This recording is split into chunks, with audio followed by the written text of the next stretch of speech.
Salut YouTube, j'espère que tu vas bien. Bilan du mois d'avril au niveau de mes lectures. Alors je suis plutôt contente du rythme que j'ai réussi à trouver sur le mois de mars. J'avais eu un peu de mal à trouver un peu de temps pour lire à cause du confinement, mais là maintenant on est lancé dans le confinement depuis quelques temps déjà. Et bon, j'arrive quand même à lire, je ne me lis pas tous les jours, mais j'arrive quand même à lire de manière assez satisfaisante.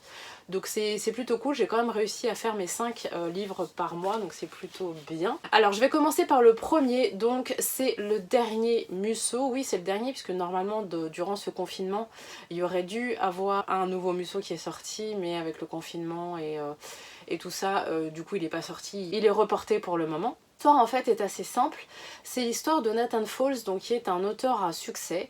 Il a écrit je crois 2 ou 3 romans qui ont tous été des best-sellers, et en fait au bout d'un moment, sans crier gare, il s'est complètement arrêté, il est parti s'isoler sur une île qui s'appelle Beaufort ou Beaumont, je sais plus. Il est parti s'isoler sans aucune raison. Le jeune Raphaël Bataille est un jeune homme, enfin il a écrit son roman et en fait il va essayer d'aller retrouver Nathan Falls donc sur son île pour faire une pierre deux coups en fait. Il veut que Nathan lise son livre et comprendre pourquoi Nathan s'est isolé alors que a priori écrire c'était sa vie, il veut comprendre ce qui s'est passé. Sans trop en dire, il y a également une jeune femme, une jeune journaliste qui arrive sur l'île et à peu près en même temps il y a un corps qui est découvert sur l'île. Et il semblerait que ce meurtre soit lié à Nathan Falls. Donc je ne vais absolument rien dire. Au départ, vu le titre du livre, je m'attendais un peu à, pas une biographie, mais un truc qui explique un peu comment les auteurs écrivent, etc. Alors que pas du tout. On est vraiment sur un thriller pur et dur. C'est un thriller à la première personne, donc c'est Raphaël qui raconte l'histoire. Mais on a quand même un certain nombre de chapitres qui sont à la troisième personne et qui donc racontent les choses, mais pas du point de vue de Raphaël, qui raconte des choses par exemple de Nathan, mais pas du point de vue de Raphaël. C'est un livre que j'ai beaucoup aimé, de toute façon les Musso, je crois que j'en ai détesté aucun. Et bon, il y a une série de twists absolument abracadabrantesques les uns après les autres à la fin, dont je ne dirai évidemment rien du tout, mais en tout cas je l'ai beaucoup aimé et j'ai hâte que le prochain sorte et que du coup je puisse me l'acheter moi quand il sortira en poche. Alors le second, c'est Divergente numéro 3. Donc je m'étais bien spoilé la fin, mais j'ai beaucoup aimé ce tome là parce que déjà, contrairement aux 2 premiers, je crois que c'est à peu près 1 sur 2 qui est du point de vue de Triss et le deuxième du point de vue de 4. Du coup, ça donne une perspective différente de l'histoire. Surtout qu'à un moment, Triss et 4 sont plus ou moins fâchés, donc ça nous permet de voir les choses et du point de vue de Triss et du point de vue de 4. Au final, cette fin, donc je m'y attendais, je savais ce qui allait se passer sur la fin, mais j'ai quand même beaucoup aimé. Parce que c'est pareil, je veux pas trop en dire, mais c'est une fin qui correspond en fait au personnage. Je sais qu'il y a un volume qui s'appelle 4, qui je crois est la même histoire mais vu du point de vue de 4. Et je pense que je finirai par le lire parce que j'ai trouvé cette trilogie donc extrêmement satisfaisante, la fin est extrêmement satisfaisante au final.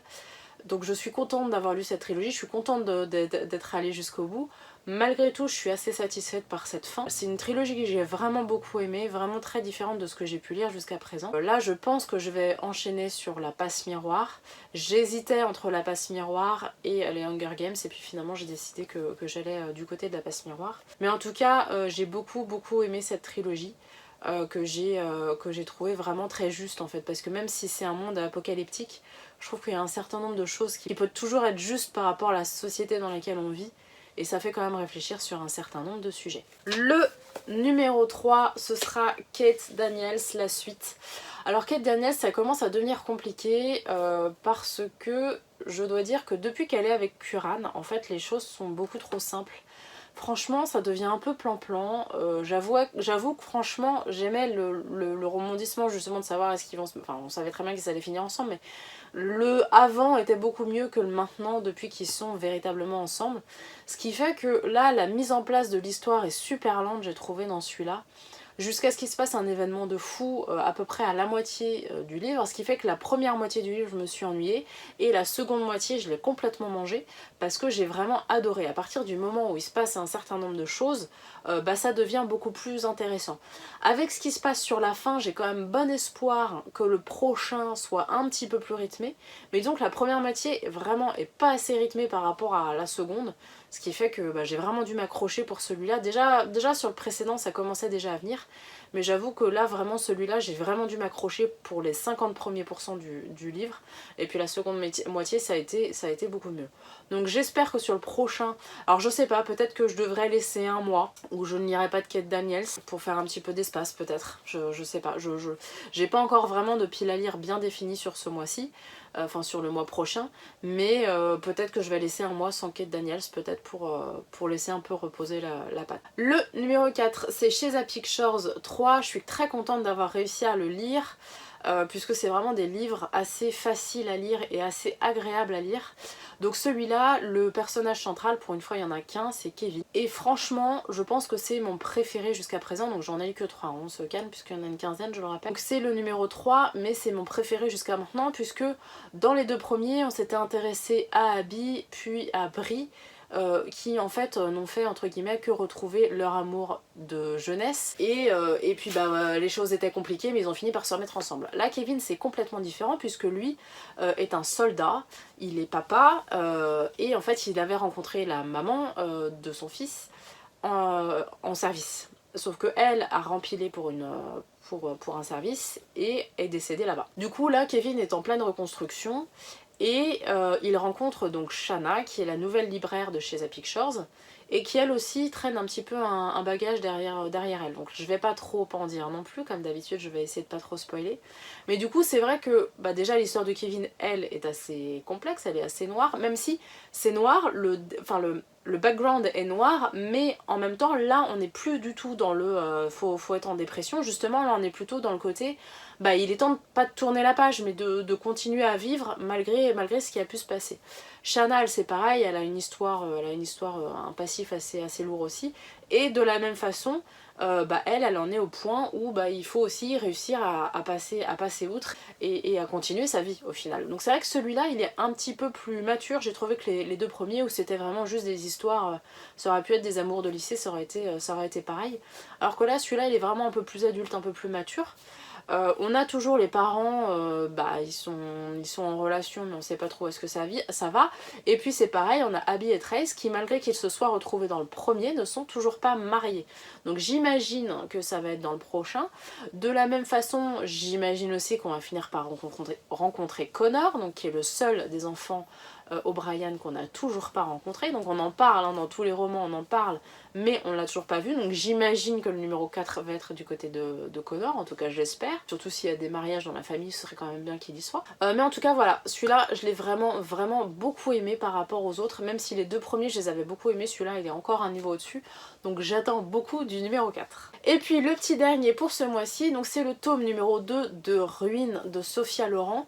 Alors c'est vrai que le premier, je te l'avais dit le mois dernier, le premier j'avais eu du mal à rentrer dedans, puisque c'est le jeune Alex qui, je le rappelle, se réveille totalement amnésique. Donc il s'est, mis à part son prénom, il ne sait plus du tout qui il est, il sait plus du tout le monde dans lequel il évolue. C'est un monde un petit peu en ruine, d'où le titre de la trilogie.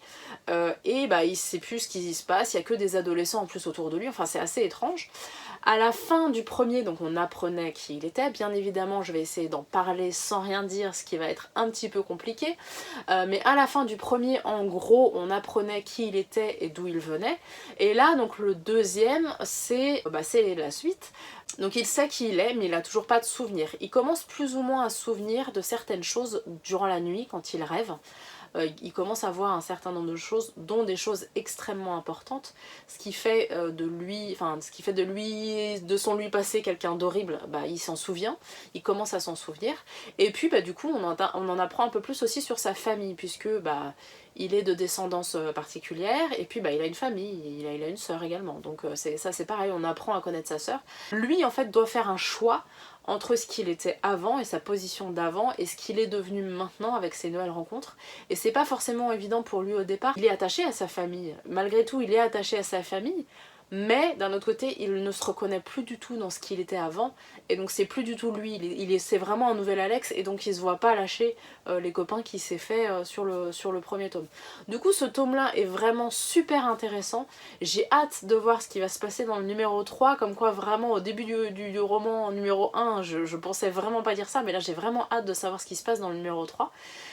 Parce que j'ai vraiment adoré. Celui-là c'est pareil, donc il est assez court, il y a peut-être 1h30 ou 2 heures de lecture grand max, donc c'est vraiment super agréable et j'ai hâte de lire la suite. Alors au niveau de ma pile à lire, alors je te le disais, je pense que je vais lire La Passe Miroir, sachant que c'est un assez gros, je te l'avais montré dans l'unboxing mais c'est quand même assez gros, donc je pense que du coup il va y avoir... Enfin, ça m'étonnerait que j'arrive à 5 romans sur ce mois-ci. Donc je pense qu'il y aura le premier tome de La Passe Miroir. J'espère aussi lire le Shazam Pictures numéro 4. Ruine aussi numéro 3, comme ça me ferait la fin de la trilogie. Et puis Sherlock Lupin et moi, que je n'ai toujours pas lu.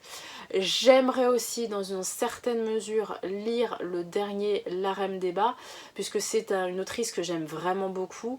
Le sujet est un petit peu différent pour tout te dire. J'ai commencé un petit peu à le lire pour savoir un petit peu de quoi il était question, puisque le titre c'est tout simplement Paulin, donc qui est le nom d'un petit garçon en l'occurrence. Et je sens que ça va être des litres de larmes que je vais verser en lisant ce livre, puisque Paulin, dans les premières pages de son livre, perd sa maman, sachant qu'il a 10 ans. Donc je ne sais pas du tout de quoi va traiter le livre, puisque vraiment j'en suis là en gros. Hein. Là en gros il vient de perdre sa mère, donc voilà, j'imagine que ça va être une reconstruction et du père et du fils après le décès de la maman. Donc je ne sais pas, mais j'imagine que ça va être, je sais pas si c'est un livre qu'il faut lire en plein confinement où on est tout seul et un peu désespéré et où on peut pas voir ses parents. Mais en tout cas j'espère pouvoir le lire parce que c'est une autrice que j'aime vraiment beaucoup. Voilà, écoute, j'espère que cette vidéo t'aura plu et je te dis à la semaine prochaine. Allez, salut!